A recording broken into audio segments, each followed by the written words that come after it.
Hello everyone, welcome to vertex solution. আজকে আবার অন্য ভিডিও নিয়ে চলে এসেছি। আজকের ভিডিওর টপিক হলো করণ কারক, অপাদান কারক, সম্বন্ধ কারক। এগুলো নিয়ে আমরা এখানে আলোচনা করব। এর আগের ভিডিওতে আমরা কর্তৃকারক এবং কর্মকারকের ভিডিওর লিঙ্ক ডেসক্রিপশন বক্সে দেওয়া আছে। যারা এখনও পর্যন্ত ওটা দেখোনি তারা ডেসক্রিপশন বক্সের লিঙ্ক থেকে দেখে নিতে পারো। তো চলো শুরু করা যাক। প্রথমেই আছে আমাদের করণ কারক। তো করণ কারক কাকে বলে? কর্তা যার দ্বারা বা যার সাহায্যে কোনো ক্রিয়া সম্পাদন করে তাকে করণ কারক বলা হয়। তো এখানে উদাহরণ দেখো, সে কানে শোনে না, ছেলেরা ফুটবল খেলে। এখানে সে কানে শোনে না, এই কানে এবং ছেলেরা ফুটবল খেলে, এই ফুটবল, এই দুটো হবে করণ কারক। কারণ যার দ্বারা বা যার সাহায্যে ক্রিয়া সম্পাদন করা হয় সেটাকে করণ কারক বলা হয়। তো এখানে কানের সাহায্যে কিন্তু শোনা হয়, তাই জন্য কান হবে করণ কারক। আর ছেলেরা ফুটবল খেলছে, কিসের সাহায্যে খেলছে? ফুটবলের সাহায্যে, তো ফুটবল হবে করণ কারক। পরবর্তী আছে উপলক্ষণ বা লক্ষণাত্মক করণ কারক কাকে বলে? যখন কোনো লক্ষণ বা চিহ্নের দ্বারা কোনো ব্যক্তি বা প্রাণী বা বস্তুকে বোঝানো হয় তখন সেই লক্ষণ বা চিহ্নকে উপলক্ষণ বা লক্ষণাত্মক করণ বলা হয়। যেমন উদাহরণ দেখো, শিকারি বিড়াল গোফে চেনা যায়, শিকারি বিড়াল গোফে চেনা যায়, জটায় চেনা যায় সাধু। এখানে শিকারি বিড়াল গোফে চেনা যায়, তো কিসের কোন চিহ্নের সাহায্যে চেনা যায়? গোফের সাহায্যে। গোফ হলো ইন্ডিকেট করছে শিকারি বিড়ালকে চেনার। তো এখানে গোফ এবং জটায় চেনা যায় সাধু, সাধুকে কি দেখে চেনা যাবে? জটা। তাই গোফ এবং জটা কিন্তু উপলক্ষণাত্মক করণ হবে। পরবর্তী আসছে সমধাতুজ করণ। সমধাতুজ করণ কাকে বলে? যখন একই ধাতু থেকে করণপদ ও ক্রিয়াপদ উৎপন্ন হয় তখন সেই করণপদটিকে সমধাতুজ করণ বলা হয়। এখানে দেখো উদাহরণ, কি বাঁধনে বেঁধেছ আমায়, কি ব্যথায় ব্যথিত সে আজ। এখানে বাঁধনে আর ব্যথায় এটা কিন্তু সমধাতুজ করণ হবে, কারণ এই একই ধাতু থেকে করণপদ ও ক্রিয়াপদ দুটোই কিন্তু বোঝা যাচ্ছে, তাই জন্য একে সমধাতুজ করণ আমরা বলবো।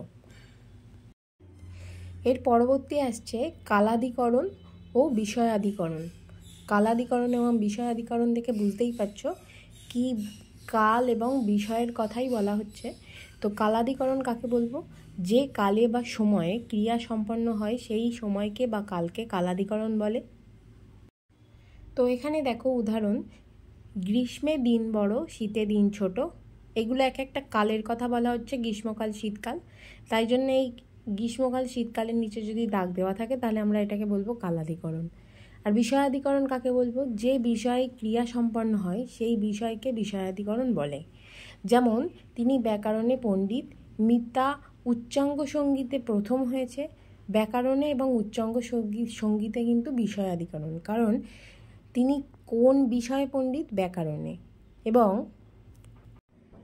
উচ্চাঙ্গ সঙ্গীতে বিষয়াধিকরণ হবে, কারণ মিতা উচ্চাঙ্গ সঙ্গীতে কিন্তু প্রথম স্থান অধিকার করেছে। এবার পড়ব অধিকরণ কারক কাকে বলে? কোনো বাক্যে ক্রিয়ার আধারকে অধিকরণ বলা হয়। যেমন বনে থাকে বাঘ, গায়ে তার চাকা চাকা দাগ, গাছে থাকে পাখি। এখানে দেখো বনে, গায়ে, গাছে সবকটাই কিন্তু অধিকরণ কারক। স্থানাধিকরণ বা দেশাধিকরণ কাকে বলছে? যে স্থানে ক্রিয়া সম্পন্ন হয় সেই স্থানকে স্থানাধিকরণ বলা হয়। যথা জলে থাকে মাছ, মাঠে থাকে ধান। কোথায় থাকে মাছ ও ধান? জলে এবং মাঠে, তাই এরা স্থানাধিকরণ বলা হচ্ছে। পরবর্তী আসছে আমাদের অপাদান কারক। অপাদান কারক কাকে বলে? কোনো কিছু থেকে চলিত, ভীত, পতিত, চ্যুত, রক্ষিত, বঞ্চিত, মুক্ত, গৃহীত, জাত ইত্যাদি বোঝালে আমরা অপাদান কারক বলবো। উদাহরণ দেখো, মেঘে বৃষ্টি হয়, বিপদে মোরে রক্ষা করো, চোখ দিয়ে জল পড়ে। এখানে কিন্তু মেঘে বৃষ্টি হয়, কিসে বৃষ্টি হয়? মেঘে বৃষ্টি হয়। মেঘে, বিপদে, চোখ, এই তিনটেই কিন্তু আমাদের অপাদান কারক, কারণ কোনো কিছু থেকে কাজগুলো সম্পন্ন হচ্ছে, তাই জন্য এরা সবাই অপাদানকারক হবে। পরবর্তী আসছে নিমিত্ত কর্মকারক বা নিমিত্তকারক। নিমিত্তকারক কাকে বলে? যখন কোনো ব্যক্তি, প্রাণী বা বস্তুর নিমিত্ত মানে কি? জন্য, নিমিত্ত বা জন্য কোনো ক্রিয়া সম্পাদন করা হয় তখন তাকে নিমিত্তকারক বলা হয়। এখানে উদাহরণ দেখো, দেবতারে সমর্পিন, সকলের তরে সকলে আমরা। এখানে এই দেবতারে এবং সকলের এই দুটো হবে কিন্তু নিমিত্তকারক, কারণ নিমিত্তকারকের প্রথমেই বলে দিয়েছে যে যখন কোনো ব্যক্তি, প্রাণী বা বস্তুর জন্য কোনো কাজ সম্পাদন করা হয় তখন তাকে নিমিত্তকারক বলা হয়। তো এখানে কিন্তু দেবতার প্রতি সমর্পণ আছে সেটাই বোঝানো হচ্ছে, এবং সকলের তরে সকলে আমরা বা সকলের জন্য আমরা সকলে, এটা বোঝানো হচ্ছে। তাই জন্য এই দেবতারে এবং সকলের এই দুটো কিন্তু নিমিত্ত কর্মকারক হবে। পরবর্তী আসছে সম্বোধন পদ কাকে বলে?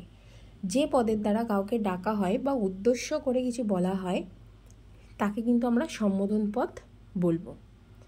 যে কাউকে ডাকা বা উদ্দেশ্য করে বলা। এখানে দেখো, হে অতীত, অতীতকে ডাকা হচ্ছে, তো এটা সম্বোধন পদ হবে। হে বন্ধু, বন্ধুকে ডাকা হচ্ছে, তাহলে এটাও কিন্তু সম্বোধন পদ হবে। ওহে, তুমি কোথায় যাও, তো এটাও কিন্তু সম্বোধন পদ হবে, ওহেটা।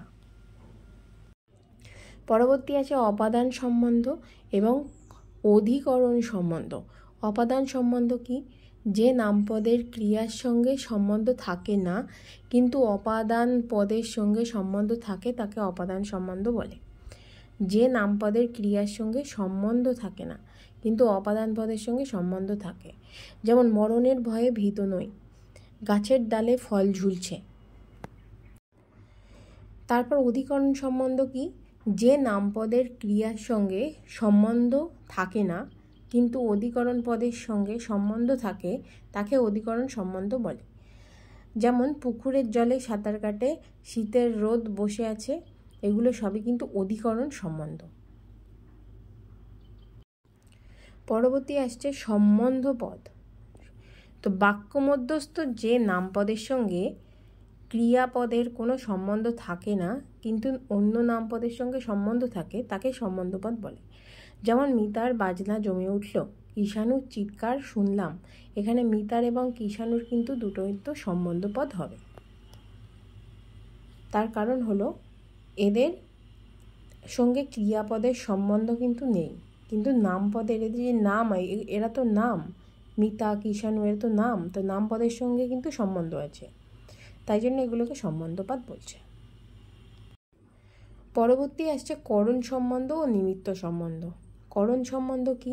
যে নামপদের ক্রিয়ার সঙ্গে সম্বন্ধ থাকে না কিন্তু করণ পদের সঙ্গে সম্বন্ধ থাকে তাকে করণ সম্বন্ধ বলে। যেমন নখের আঁচড়ে কেটে গেল, তুলির টানে প্রতিমাটি সুন্দর হলো। তো এদের নামপদের সঙ্গে ক্রিয়ার কিন্তু সম্বন্ধ নেই কিন্তু করণ পদের সঙ্গে সম্বন্ধ আছে, তাই এদের করণ সম্বন্ধ বলা হচ্ছে। নিমিত্ত সম্বন্ধ কি? যে নামপদের ক্রিয়ার সঙ্গে সম্বন্ধ থাকে না কিন্তু নিমিত্ত পদের সঙ্গে সম্বন্ধ থাকে তাকে নিমিত্ত সম্বন্ধ বলা হয়। যেমন দুষ্মন্ত শকুন্তলার অনুসন্ধানে তপবনে গেলেন, সকলের আনন্দের জন্য অনুষ্ঠান করলাম।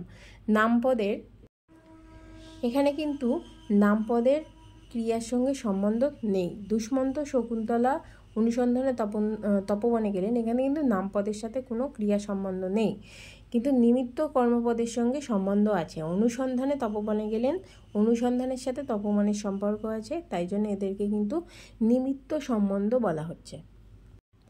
এবার আমরা দেখব কর্তৃ সম্বন্ধ ও কর্ম সম্বন্ধ কি? যে নামপদের ক্রিয়ার সঙ্গে সম্বন্ধ থাকে না কিন্তু কর্তৃপদের সঙ্গে সম্বন্ধ থাকে তাকে আমরা কর্তৃ সম্বন্ধ বলবো। যেমন গুরুর কথা ফলবে, গুরুর কথা ফলবে, ভোরের আলো মাঠ ভরেছে। এখানে নামপদের ক্রিয়ার সঙ্গে সম্বন্ধ নেই কিন্তু কর্তৃপদের সঙ্গে সম্বন্ধ থাকে। গুরুর কথা ফলবে, কার কথা ফলবে? গুরুর কথা, গুরু হলো কর্তৃপদ, তার কথার সাথে সম্বন্ধ আছে, তাই জন্য এরা কর্তৃ সম্বন্ধ। কর্ম সম্বন্ধ কি? যে নামপদের ক্রিয়ার সঙ্গে সম্বন্ধ থাকে না কিন্তু কর্মপদের সঙ্গে সম্বন্ধ থাকে তাকে কর্ম সম্বন্ধ বলা হয়। যথা আর্তের সেবা করো, পরের গুণগান করো, এগুলো কিন্তু কর্মসম্বন্ধ। যেমন এখানে কর্মপদের সাথে সম্পর্ক কী বোঝাচ্ছে? আর্তের সেবা করো। কিসের সেবা করো? আর্তের সেবা করো, আত্মার সেবা করো। পরের গুণগান করো, পরের গুণগান করো। এখানে কাদের গুণগান করতে বলা হয়েছে? পরের গুণগান করো। এই যে নামপদ, এদের কিন্তু নামপদের ক্রিয়ার সঙ্গে সম্বন্ধ নেই, কিন্তু কর্মপদের সাথে এদের সম্বন্ধ আছে। আর্তের সেবা করো, তো এখানে সেবা করার কথা কাদের বলা হচ্ছে? আর্তের বলা হচ্ছে। গুণগান করো, কাদের? পরের গুণগান করো, তো এরা কিন্তু কর্ম সম্বন্ধ হবে।